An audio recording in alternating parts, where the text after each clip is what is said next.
अन्य भाषाको अर्थ चाहिँ के थियो त? हामी धेरैजना साथीभाइहरू देख्छौँ नि, रापा बाबा सेका बाला ला ला ला ला सान्दारा ला सान्दारा भन्ने यो अन्य भाषा होइन साथीभाइहरू, यो अहिलेको संसारका मान्छेहरू बनाएको। सर्वप्रथम परशुलाई धन्यवाद साथीदास। साथीभाइहरूलाई पनि आज हामी प्रेरितको पुस्तक पढ्न गइरहेका छौँ। प्रेरितको पुस्तक चाहिँ त्यो पुस्तक थियो जब येशू ख्रीष्ट बौरी उठेर आउनुभयो नि, गाडिनु भइसकेपछि बौरी उठेर आउनुभयो नि, ठ्याक्कै त्यो त्यहाँ देखेछ। प्रभु येशू ख्रीष्ट बौरी उठेर आउनुभएपछि चेलाहरूसँग भेटेर जुन कानपान गर्नुभयो त्यहाँनिर। अब हामी आज पढ्न गइरहेका छौँ अन्य भाषाको बारेमा। अन्य भाषा चाहिँ कहाँबाट सुरु भयो र अन्य भाषाको अर्थ चाहिँ के थियो त? हामी धेरैजना साथीभाइहरू देख्छौँ नि, रापा बाबा सेका बाला ला ला ला सान्दारा ला सान्दारा भन्ने यो अन्य भाषा होइन साथीभाइहरू, यो अहिलेको संसारका मान्छेहरू बनाएको। खास गरी अन्य भाषा भन्नुको अर्थ चाहिँ के थियो त? अब तपाईँले जब प्रभु येशू ख्रीष्ट संसार छोडेर जानुभएपछि तपाईँले यहाँनिर भेट्नुहुन्छ प्रभु येशू ख्रीष्टले चेलाहरूलाई यहाँनिर एकको हेर्नुहोस् त, 1:3 लेखेको छ, 40 दिनसम्म उहाँ तिनीहरू कहाँ देखा पर्नुभयो अनि परमेश्वरका राज्यको विषयमा तिनीहरूलाई बताइदिनु भयो र तिनीहरूसँग भोजनमा बस्नुहुँदा उहाँले तिनीहरूलाई यस्तो आदेश दिनुभयो, मेरो यरुशलेमबाट कतै नजाऊ, पिताले गर्नुभएको प्रतीक्षा गर, यसबारे तिमीहरूले मबाट सुनिसकेका छौ, किनभने यूहन्नाले म त पानीले बप्तिस्मा दिए, तर अब थोरै दिनमा पवित्र आत्माद्वारा तिमीहरू बप्तिस्मा हुनेछौ। र यहाँ देख्नुभयो नि साथीभाइहरू, जब प्रभु येशू ख्रीष्ट संसार छोडेर जानुभयो नि, उनीहरूसँग खानपिन गर्नुभयो र यो 40 दिनसम्म खानपिन गर्नुभयो, र उहाँले के आदेश दिनुभयो भने मैले स्वर्गका सबै कुरा तिमीलाई बताइदिएँ,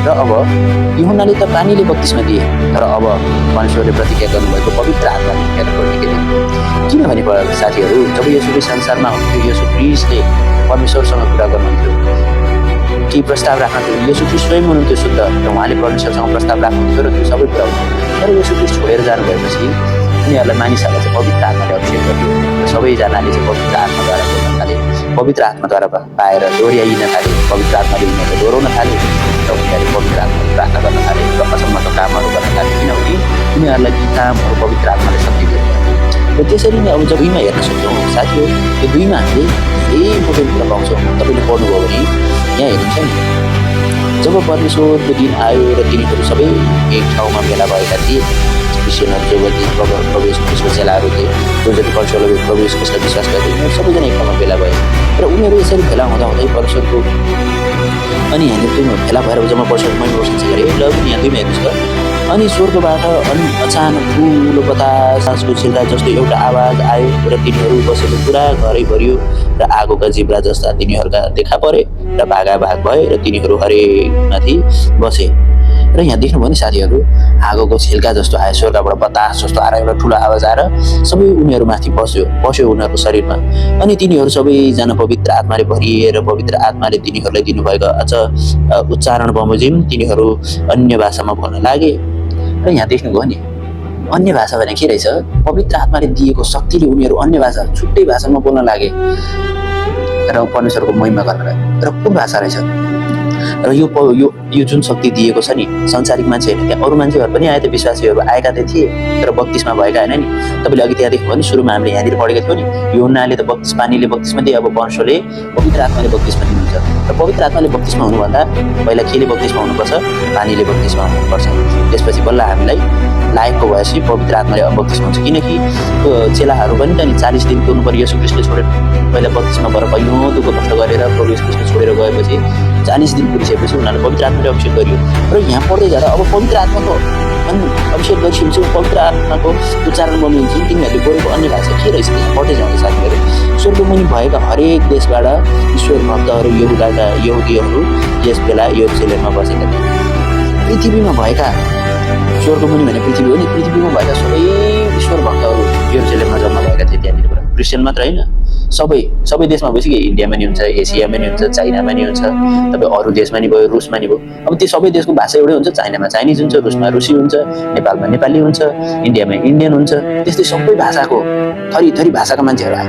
र त्यहाँ भाषामा आएपछि तब यो आवाज सुनेर भिड जम्मा भयो, तिनीहरू आश्चर्यचकित भए किनकि हरेकले आफ्ना भाषामा तिनीहरू बोलिरहेका सुने र भिड जम्मा भए। भिडले एउटा आवाज सुन्यो अरे, सुनेपछि त्यो भिड चाहिँ आयो अरे। त्यो भिड आएपछि त्यो प्रेरितहरू बसेको ठाउँमा जुन महिमा प्रशंसा गरेको थियो, त्यो भिडमा आएपछि उनीहरूले चाहिँ के सुन्यो भने आफ्नो भाषा, उनीहरूले त्यो भिडले चाहिँ आफ्नै भाषामा, चाइनाले चाइनिज भाषामै, इन्डियन भाषामै सुन्यो हामीले त अब नेपालीले नेपालको आवाज त भाषा त बुझ्छौँ नि, बाहिर को बोलाएर चाहिँ नेपाली भन्छौँ नि। त्यसै गरी अब उनीहरूले नि आफ्नो देशको भाषा पो सुन्न थाले। सुनेपछि उनीहरू भिड भयो, त्यो भिडमा लाग्यो, सबैजनाले आफ्नो आफ्नो देशको भाषामा बोलिरहेको सुनेर र तिनीहरू सबै आश्चर्यचकित भएर अचम्म मानेर भन्न लागे के यी बोल्नेहरू सबै गिलगालहरू होइनन् र? उनीहरूले भने यो गिलगालमा यरुसलेमको कुनामा खोक्सा बस्ने मान्छेहरू होइनन् र? त कसरी तिनीहरू हरेकले हाम्रा भनेपछि अन्य मान्छेले भनेको तिनीहरूले हाम्रा भाषा भनेको आफ्नो, हाम्रो कुन छ? हाम्रो नेपाली छ। उनीहरू त्यहाँनिर कतै चाइनिज थियो भने चाइनिज भाषा, आरामी छ आरामी भाषा, रुसीहरू थियो रुसली भाषा, इटालीहरूका मान्छे थियो भने इटालियनहरू भाषा। त्यो थरी थरीको आफ्नै आफ्नै भाषा उनीहरूको भाषामा गरेका थिए।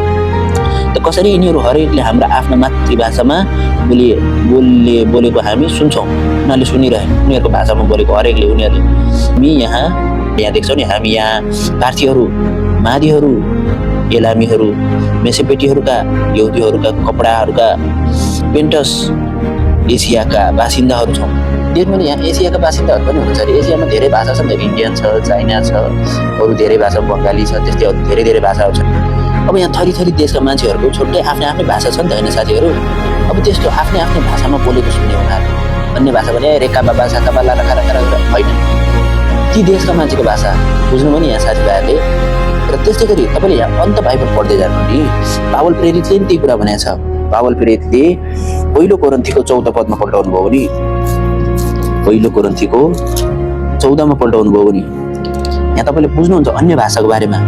यस कारण अन्य भाषामा बोल्नेले त्यसको अर्थ खोल्ने शक्तिको निम्ति प्रार्थना गरोस्, किनकि मैले अन्य भाषामा प्रार्थना गर्दा मेरो आत्माले प्रार्थना त गर्छ, तर मेरो दिमाग चाहिँ निष्फल हुन्छ। अब मैले के गर्ने त? म आत्माले प्रार्थना गर्छु र दिमागले प्रार्थना गर्नेछु। आत्माले सृष्टि गर्नेछ र दिमागले प्रार्थना गर्नेछ। पावलले प्रेरित के भन्छ 8 पदमा हेर्नुहोस् त, यदि तुरहीले स्फुट ध्वनि दिएको भने युद्धको निम्ति के तयारी हुने? तिमीहरूसँग पनि त्यस्तै। यदि बुझ्नै नसकिने शब्द तिमीहरू आफ्नो जिब्रोले बोल्छौ भने तिमीहरूको भनिरहेका छौ कसले बुझ्ने? यदि तिमीहरूको जिब्रोले बुझ्नै नसक्ने शब्द बोल्यो भने अरूले के बुझ्ने त? होइन, तिमीहरू त हावा बोलिरहेछौ भन्ने हुनेछ।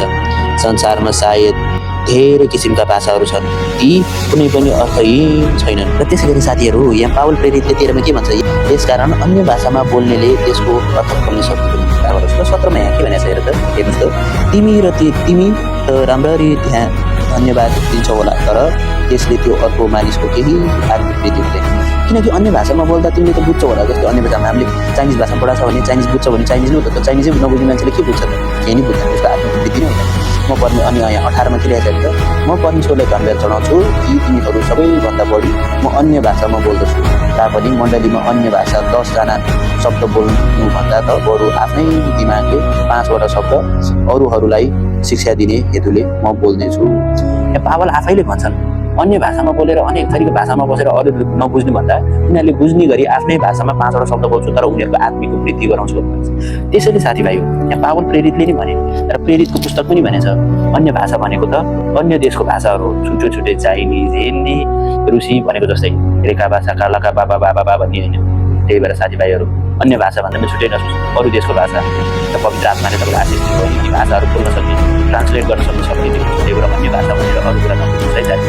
यदि आजै त्यसरी सुरु गरिरहनु भएको छ, त्यस्तो गरिरहनु भएको छ, ती कुरामा लागिरहनु भएको छ, ती कुरालाई विश्वास गर्नुभएको छ कि अन्य भाषा भनेको रेखा भाषा कालाका बाबा सन्तारा भन्नुभएको छ भने त्यो आजैदेखि छोड्नु, त्यो अन्य भाषा होइन, कुनै चिज होइन। किनकि अरूले नबुझ्ने कुरा चाहिँ यहाँनिर नगर भन्नुभएको छ पावल प्रेरितले। सिधै अरूले नबुझ्ने गरी 10 वटा शब्द बोल्नु, तर अरूले बुझ्ने गरी 5 वटा शब्द बोल्नु जाति हुँदैन।